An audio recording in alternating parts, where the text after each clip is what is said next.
അപ്രതീക്ഷിത ആക്രമണമാണ് ഇപ്പോഴത്തെ കൂട്ടക്കുരുതിക്ക് കാരണം. കാലങ്ങളായി തുടർന്നു പോരുന്ന യുദ്ധക്കുരുതികളിൽ കരുവാകുന്നത് പിഞ്ചു കുഞ്ഞുങ്ങൾ.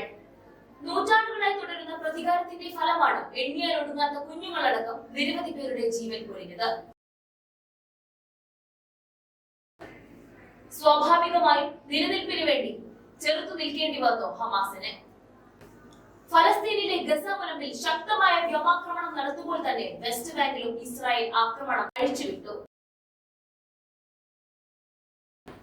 ഫലസ്തീൻ ലിബറേഷൻ ഓർഗനൈസേഷൻ ഇസ്രായേലുമായി ചർച്ചകളും കരാറുകളും നടത്തിയെങ്കിലും ഫലം കണ്ടില്ല. ഇതേ തുടർന്നാണ് പോരാളികളായ ഹമാസ് പ്രതിരോധ സേന ഇസ്രായേലിനെതിരെ നടപടിക്കൊരുങ്ങിയത്. ഇസ്രായേൽ തലസ്ഥാനമായ ടെൽ അവീവ് അടക്കമുള്ള പ്രദേശത്തേക്ക് 5000-ഓളം റോക്കറ്റുകൾ തൊടുത്തുവിട്ടിരുന്നു. ഇസ്രായേലിന് ശക്തമായ സുരക്ഷാ സംവിധാനമുള്ള സാഹചര്യത്തിൽ നിരവധി ഇസ്രായേൽ സൈനികരെ കൊലപ്പെടുത്തിയെന്നത് ഇസ്രായേലിന്റെ വലിയൊരു പരാജയമായി കണക്കാക്കാം. എന്തിനും ഇസ്രായേലിനെ ഒപ്പം നിൽക്കാൻ ലോകശക്തിയായ അമേരിക്ക കൂടെയുണ്ട്.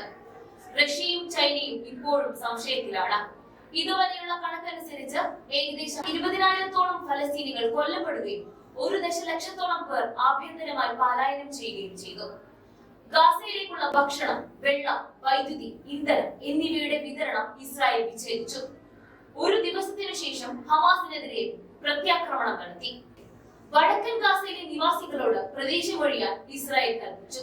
അതേസമയം തന്നെ അവരോട് അവിടെ തുടരാൻ ഹമാസ് ആവശ്യപ്പെട്ടു.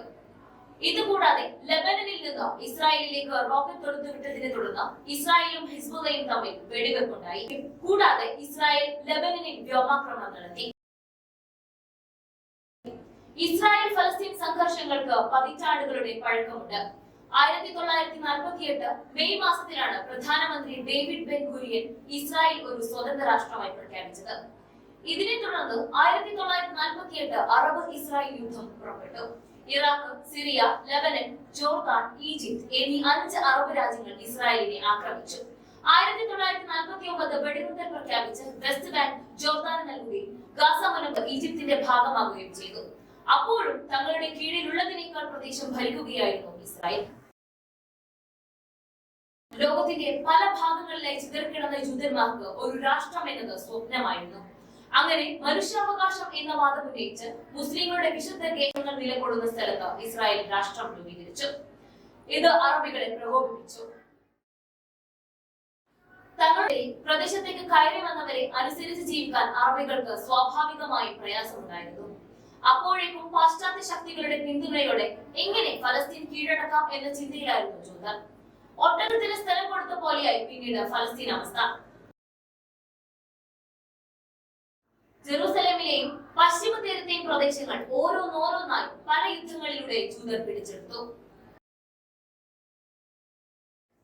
ഇന്തിഫാദ എന്ന പേരിൽ ഹമാസ് 2 തവണ നടത്തിയ പോരാട്ടവും ഇന്നത്തെ പ്രതിസന്ധിക്ക് കാരണമാണ്. അമേരിക്ക മുൻകൈയെടുത്ത് ഫലസ്തീനുമായി നടത്തിയ ചർച്ചയാണ് ഇരു രാഷ്ട്രങ്ങൾക്കും അതിർത്തി പരിധി നിശ്ചയിക്കുക എന്നത്. ഇതിൽ PLO നേതാവ് യാസർ അറഫാത്ത് ഒപ്പുവെച്ചു. ഇന്ത്യ ഉൾപ്പെടെയുള്ള രാജ്യങ്ങൾ ഇതിന് പിന്തുണ പ്രഖ്യാപിച്ചു. ലോകം സമാധാനത്തിലേക്ക് വഴിതിയിറക്കുന്ന സമയത്താണ് ഇസ്രായേൽ വെസ്റ്റ് ബാങ്കിലേക്ക് സേനയുമായി നീങ്ങുന്നത്. ഇതിനകം അവിടെ നിരവധി വീടുകളും കെട്ടിടങ്ങളും നിർമ്മിച്ച് അവരുടെ നിലനിൽപ്പ് ഉറപ്പിക്കുകയാണ് ഇസ്രായേൽ.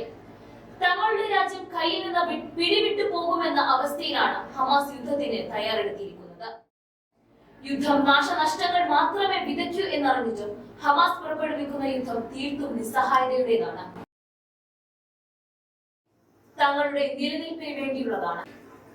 ലോകത്തിന് മുമ്പിൽ ഇസ്രായേൽ ഫലസ്തീൻ സംഘർഷം വലിയൊരു ചോദ്യചിഹ്നമായി ബാക്കി നിൽക്കെ ഇനി എന്ത് സംഭവിക്കുമെന്നാണ് ലോകം ഉറ്റുനോക്കുന്നത്.